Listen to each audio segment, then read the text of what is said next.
चाकूर मागासवर्गीय मुले व मुलीच्या वसतिगृह इमारतीचा भूमिपूजन सोहळा संपन्न। मागासवर्गीय विद्यार्थ्यांच्या निवासाची सोय व्हावी म्हणून आपल्या विशेष प्रयत्नातून मागासवर्गीय मुलींच्या वसतिगृहासाठी 30 कोटी रुपयांचा निधी मंजूर करण्यात आला। या वसतिगृह इमारतीचे भूमिपूजन राज्याचे सहकार मंत्री नामदार बाबासाहेब पाटील यांच्या हस्ते व मान्यवरांच्या प्रमुख उपस्थितीत हनुमंतवाडी येथे संपन्न झाले। आपल्या भाषणात नामदार बाबासाहेब पाटील यांनी या वसतिगृह इमारतीमुळे विद्यार्थ्यांना सुरक्षित व सुसज्ज निवास व्यवस्था उपलब्ध होऊन त्यांचा शैक्षणिक दर्जा उंचावण्यास मदत होईल। विद्यार्थ्यांच्या शैक्षणिक प्रगतीसाठी अशा सुविधा उभारणे ही काळाची गरज आहे। तसेच महायुती सरकारकडून मागासवर्गीय विद्यार्थ्यांच्या शैक्षणिक व सामाजिक उन्नतीसाठी सातत्याने प्रयत्न होत असल्याचेही यावेळी नमूद केले। चाकूर तालुक्यातील हनुमंतवाडी येथे उभारण्यात येणारे हे वसतिगृह मागासवर्गीय विद्यार्थ्यांसाठी शैक्षणिक प्रगतीचे केंद्र ठरणार असून ग्रामीण भागातील विद्यार्थ्यांना याचा मोठा लाभ मिळणार आहे। चाकूरचे माजी नगराध्यक्ष मिलिंद महालिंगे, शिंदे सेनेचे गोपाळराव माने, भाजपाचे सिद्धेश्वर पवार, माजी उपनगराध्यक्ष विलासराव पाटील यांनी मनोगत व्यक्त केले। कार्यक्रमाच्या अध्यक्षस्थानी तालुकाध्यक्ष शिवाजीराव काळे होते। व्यासपीठावर जिल्हा नियोजन समितीचे सदस्य पद्माकरराव पाटील, चाकूरचे नगराध्यक्ष करीमसाहेब बुळवे, शिवसेना जिल्हाप्रमुख गोपाळभाऊ माने, कार्यकारी अभियंता श्रीमती अलका डाके मॅडम, शिवानंद तात्या हेंगणे, किशन रेड्डी, उपनगराध्यक्ष साईप्रसाद हिप्पाळे, नगरसेवक मिलिंद महालिंगे, नगरसेवक विलासराव पाटील, भाजप तालुकाध्यक्ष सिद्धेश्वर पवार, माजी जिल्हा परिषद सदस्य सुदर्शन मुंडे, जिल्हा उपाध्यक्ष बालाजी सूर्यवंशी, संचालक राहुल सुरवसे, गोविंदराव भोळे, तालुका कार्याध्यक्ष भानुदासराव पोटे, तालुका कार्याध्यक्ष निसार देशमुख, बांधकाम सभापती मुजम्मिल सय्यद, नगरसेवक अभिमन्यू धोंडगे, नगरसेवक भागवत फुले, माजी नगरसेवक इलियास सय्यद, तालुकाध्यक्ष शिवदर्शन स्वामी, नगरसेवक नितीन रेड्डी, सभापती प्रतिनिधी महम्मद सय्यद, सभापती प्रतिनिधी राम कसबे, सभापती प्रतिनिधी संजय पाटील, नगरसेवक पपन कांबळे, नगरसेवक नरसिंग बोलावार, माजी उपसरपंच मुर्तुज सय्यद, जिल्हा सरचिटणीस अर्जुन मद्रेवार,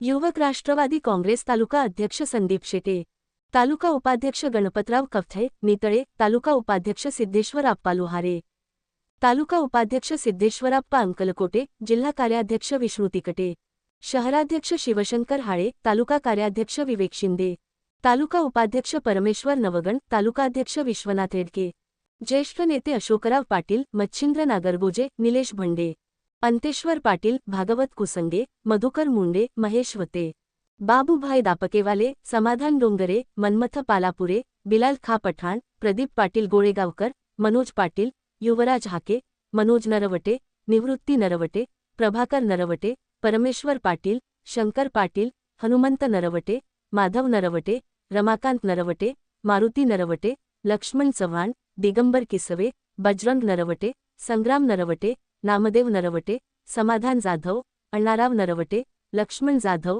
मुक्केवार राठोड, संदीप बुळवे, नागेश नरवटे, मारुती हावळे, जेतालाल जाधव, गोविंद जाधव, तुकाराम नरवटे, ईश्वर गुळवे आदी मान्यवर उपस्थित होते। कार्यक्रमाचे प्रास्ताविक कार्यकारी अभियंता डाके मॅडम यांनी केले तर सूत्रसंचालन व आभार प्रदर्शन बिलाल पठाण यांनी केले। दयानंद वाघमारे, चाकूर प्रतिनिधी।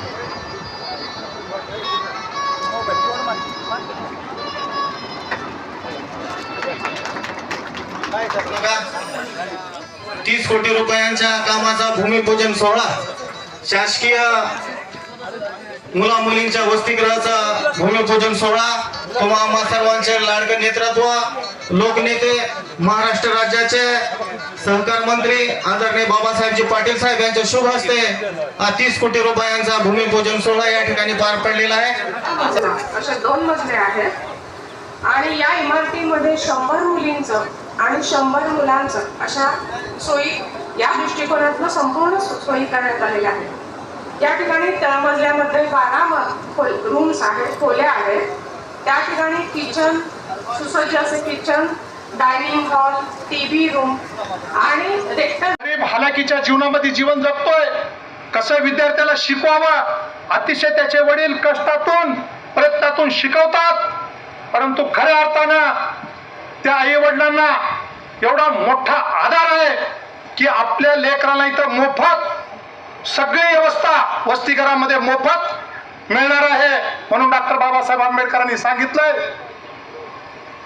शिक्षण जो बी कोणी घेईल, शिक्षणामुळे माणसाचा सर्वांगीण विकास होतोय आणि आमचे जे काही मागासवर्गीयांचे जे विद्यार्थी आहेत त्या विद्यार्थ्याला फार मोठासा दिलासा, आर्थिक मदत शिक्षणासाठी हे शासन करणार आहे.